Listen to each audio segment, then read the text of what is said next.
Dakatarisa kudenga mtsotsi pamatama ose. Ndoda kuti ndikudze vazukuru vangu ndikutaurire chokwadi mundinzwisise.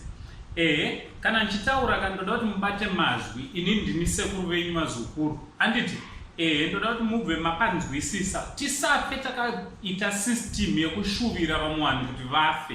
No, hazvina kunaka vazukuru. Tisashuvira umwe munhu kuti ange ari anofa. Chinhu chakaipa ichocho. Manzwa vazukuru. Ndangoti ndipataure papoti pajekesi. Izvozvi nauya kuti zvoni Gringo Lazarus Boora ashaika. Yatekeshera but why tichidaro chezvo? Kushuvira munhu kuti afe vazukuru tisadaro so. Gringo mupenyu, Gringo ariko, kune vatovhiringidzika kuti zvino Gringo zvaenda futi aiwa vazukuru Gringo mupenyu ariko. Anditi ari kuchipatara ari kurapwa zvake. Anditi ndangoti ndiuya kuzopa jekesa ipapo zvatozara kwese mumaintaneti umu, zvatozara mumastreets esocial media. Hazvina kunaka. Right, ndisanda kudzai nyaya imwe yandinayo zvakare. Ndoda kukurudzira kuti kana ungosati wasubscribe pachannel yenyu inokupai nyaya dzichipisa, nyaya dzichangoburwa. Handiti subscribe, turn on your notification bell kuti pega patino upload a video you will be notified. Right, tichiuya zvakare nenyaya yerufu rwaGenius Kadungure. Handiti uyo aita tsaona pamakuseni. Handiti akabva atisiya pasport nevamwe vangainavo vatatu. Chinova chinhu chatirwadza, chichiri kutiremerwa zukuru, chiri kutibata.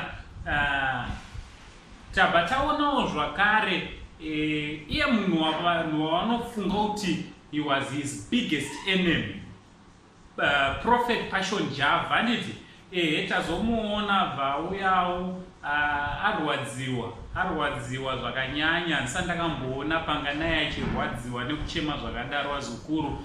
Abatikana akabva taurawo mashoko ekuti vanhu vazhinji vanofunga kuti nini naGenius tiri maenemies, tanga tichivengana.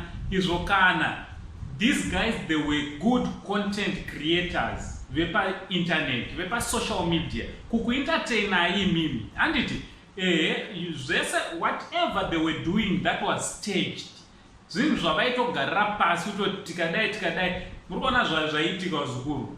Takutokudza isusu tisu marefri mugame rachona. Handiti asi zvinhu zvekuti patime yachona tanga tinesikagone kukudzai. Prophet Passion Java naGenius, in fact they were good friends. Vaitofonerana mabirthday vachitocongratulateana panenge paita umwe chakanaka. But kana vakuzouyawo kumastreets esocial media woita kuti mimi muentertainewe, munakirwe, ndonyaya yanga iripo vazukuru. So panganai is coming heartbroken, achitaurawo mashoko enyaradzo kumhuri yekwakadungura. Inovherawo kuti kana ari Passion abatikana because hakuna umwe munhu wainemerana naye zvakanyanya kupfuura zvaiita naGinimbi. In fact ndiye munhu vazukuru haugone kunemerana nemunhu isiri shamwari yako sezvaita panganai naGinimbi. These guys they were good friends. Handiti ndochandangoti ndikuudzei kuti Passion vazhinji vari kubvunza mumastreets esocial media, vamwe vari kutibvunza kuti kopangati kudi aiwa panga atorwadziwa zvisingaite. Kutotaura kunokuka he is in shock, haasi kugona kana kuita chinhu. In fact anga achitochema. Handiti so ndo mashoko atati tikuzivisei. Vazhinji manga muchida kuziva kuti panganai Prophet Passion watiwo kudii abatikana zvekutoti even entertainment yake yavanga vachitipa yaaffectwa zvakanyanya. Ndochandangoti ndiuye zokuupdate vazukuru nauncle Saint chitichi much love. Zimbabweans have lost a hero, a legend. He needs to be in the hero circus. He's a great man. No.